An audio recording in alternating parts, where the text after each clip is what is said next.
KGs का हो गया है, दूसरा साइड भी। तो मन में हमारे ये एक एग्जाम्पल के तौर पे तो चीज़ पता है, पर मन के भीतर जब देखें तो ये तो आएगा कि हमें प्यार एक करना भी है, और जब रिसीव हो प्यार उसको अपने अंदर डालना भी है। पर अक्सर हम वहाँ चूक जाते हैं। एक उस तराजू के बैलेंस को बिगाड़ना एक मन की अवस्था के ऊपर हो जाता है कि ये तो भूल जाते हैं कि अगर हमें एक प्यार को जितना देना है, अगर एक्सपेक्ट कर रहे हैं कि उससे ज़्यादा मिले या उतना मिले और वो उस मुताबिक नहीं, तो ये मन की अवस्था ही है। बिकॉज यही हमने अपने आप को सही करना है।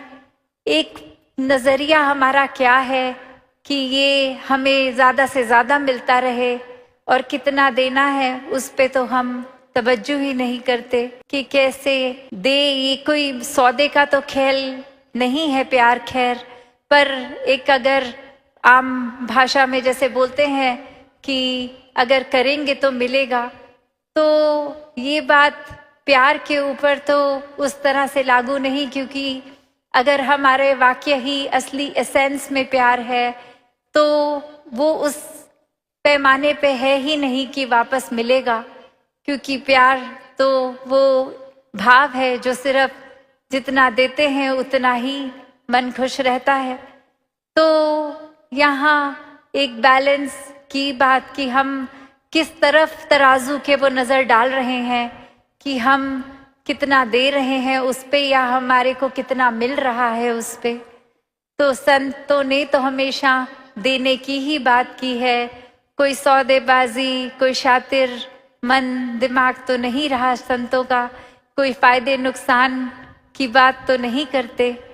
तो वैसे ही अपनी मन की अवस्था को भी हमें बनाना है। कैसे इस परमात्मा का हर हाल में संतों ने शुक्र किया है, और हमेशा से एक वही कि अवस्था कुछ भी हो जीवन में, कोई भी उतार चढ़ाव हो, ये शुक्राना भाव ही बना रहे। कैसे एक कहानी जो सभी ने सुनी भी, एक उसका छोटे रूप में दासी अभी फिर से उसको रिविजिट भी करती है कि एक राजा एक अपने मिनिस्टर के साथ जा रहा जंगल में, और वहाँ पे एक बहुत देर कुछ घूमना था उनको किसी वजह से, और अब घूमते घूमते भूख लग गई, धूप भी काफ़ी थी, और एक पेड़ नज़र आता है जहाँ फिर वो डिसीजन होता है कि थोड़ी देर ब्रेक ले लेते हैं। कुछ इस पेड़ के ऊपर फल लगा हुआ है, उसको खा लेते हैं। और अब जब पेड़ के नज़दीक जाते हैं तो देखते हैं कि एक ही फ्रूट लगा हुआ है पूरे पेड़ पे, चाहे उस पेड़ पे पत्ते बहुत हैं, शेड मिल रही है, एक आसपास उनको वाटर सोर्स भी मिल जाता है, पानी का इंतज़ाम भी हो जाता है। पर अब भूख की बात है तो बस एक फल और दो व्यक्ति, वो मिनिस्टर और उसका ये राजा। तो अब ये भूख की पूर्ति कैसे हो?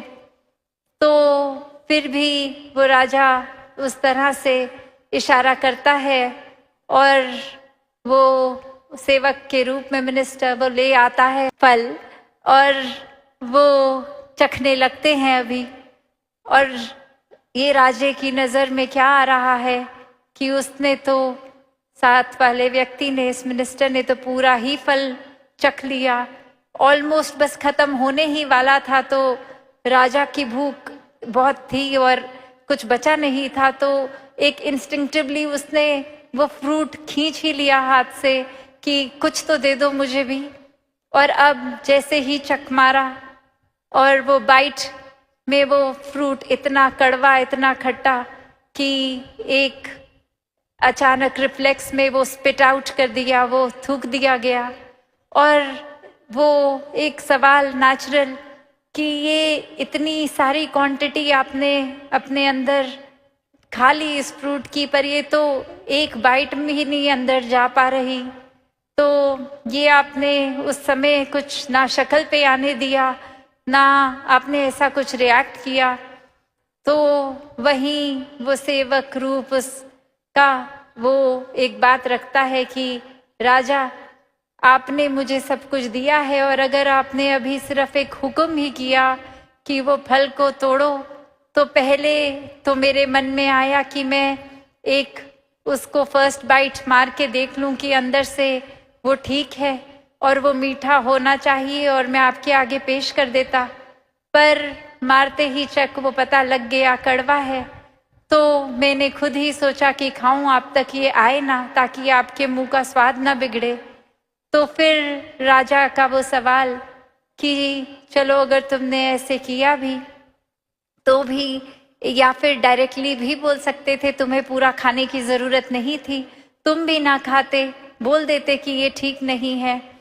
तो वो भाव उसका इंसान का कहता कि राजा, आपने मेरे को इतना कुछ दिया है और सिर्फ मेरे मन में शुक्राना भाव भी है। ये फल तो मैंने देखा तक नहीं था, आप ही की नजर पड़ी और आप ही का हुक्म था, और मैंने जैसे ही वो चखा, वो तब तक तो भाव स्वाद के ऊपर आधारित था, जब तक था कि एक ये पता लग जाए तो आपके आगे ही पेश करूं। पर जैसे ही लगा कि वो आपके लायक नहीं है उसका टेस्ट, फिर मैंने अपने मन से भी ये एक खट्टा कड़वा मीठा छोड़ दिया और खुद ही खाया, क्योंकि ये शुक्राना भाव है कि जिस राजे ने मुझे सब कुछ दिया है, आज उसके एक बार बोलने पे मैं अपनी ही दिमाग को लगाता रहूं कि ये कहा गया है कि खाना है और उसमें मैं नुक्स निकाल दूं, ये शिकवे करने लग जाऊं, तो फिर ये बात मैं कहाँ खड़ा हूँ जिसने सब कुछ दिया, उसी के आगे कंप्लेन करने लग जाऊं, तो वो ठीक नहीं है। तो यह जहाँ एक इंसान का दूसरे इंसान के प्रति ही थैंकफुलनेस इतनी एक्सट्रीम लेवल की अगर हम इस एग्जाम्पल में स्टोरी में देख रहे हैं, तो जहाँ इस निराकार की बात आती है, यहाँ तो कोई हिसाब ही नहीं है। एक एक श्वास भी परमात्मा की ही देन, और परमात्मा ने जहाँ जब इंसानों को भेजा और जब ये श्वासें बंद करनी है, सब परमात्मा की ही रजा। तो इतनी इस जीवन के दौरान हर पल में कितना कुछ मिल रहा है। बेशक बीच में कभी किसी एपिसोड को हम अपने मुताबिक एक डिस्टर्बेंस की तरह देखते हैं, अनप्लेजेंट एक्सपीरियंस देखते हैं, पर ये निराकार ऐसा किसी को कुछ नहीं दे रहा जो उसके हित के लिए ना हो।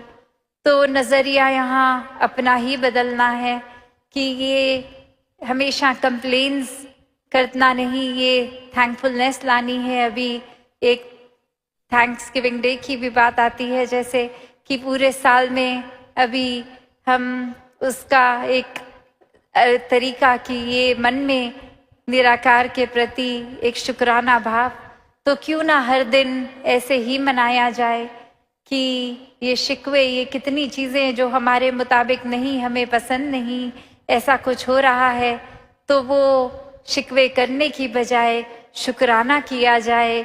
हमेशा हर पल में ये कोई नज़रिया ऐसा बना लें कि अगर कोई चीज़ हमें बुरी से बुरी भी लग रही है तो उसमें से भी कुछ अच्छा उठा लें। और हमेशा अगर हम सोचें भी कि हमें जो कोई अगर ऐसी चीज़ है जो बिल्कुल पसंद नहीं, तो उसकी भी गहराई में जाएंगे तो ऐसा कुछ नहीं है कि जिसमें से एक भी क्वालिटी नहीं छांट सकते।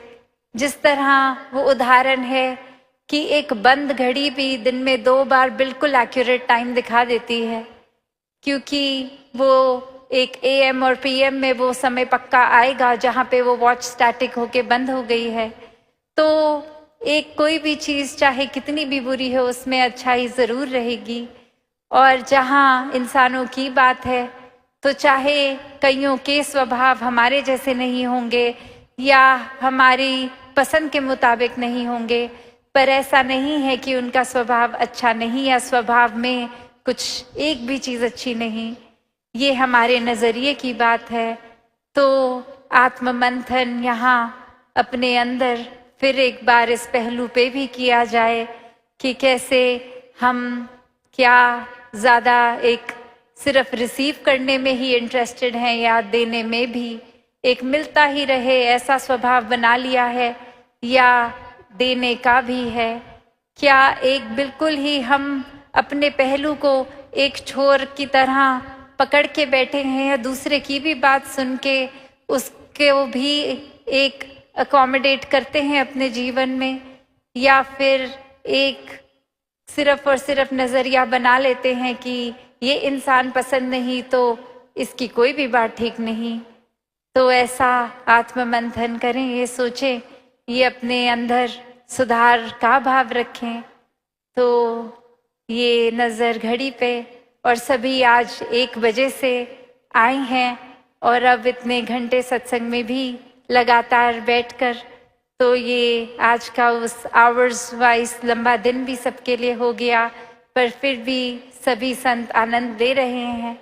और आज ये भी आ रहा था ध्यान कि अक्सर वो दिमाग को वो समागम के 3 दिनों की ही आदत थी, तो ऐसा 1 सेकंड के लिए आया ध्यान कि ओ आज 3रा दिन खत्म समागम इस साल का, और फिर आए नहीं अभी है 1 दिन है। और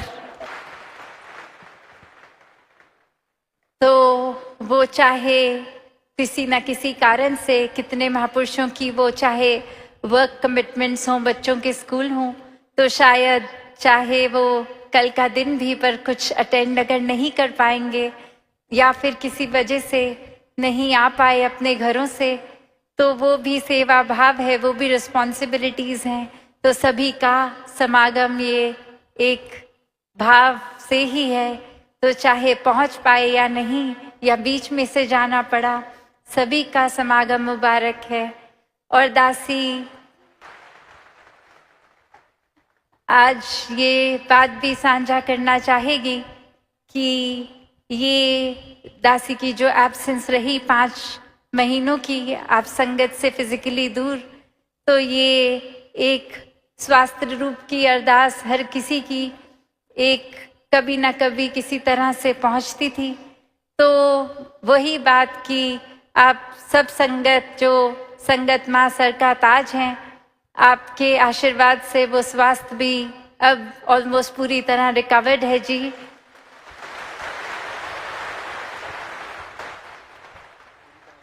राजपिता जी यहाँ से कह रहे हैं पूरी तरह ही रिकवर्ड है, तो सद्वचन पूरी तरह ही रिकवर्ड है। तो और अधिक टाइम ना लेते हुए, जहाँ कल भी दासी को अपने मन के भाव आपके समक्ष रखने का मौका मिलेगा, इन्हीं शब्दों से आपसे आज्ञा लेगी। साथ संगत जी, धन निरंकार जी।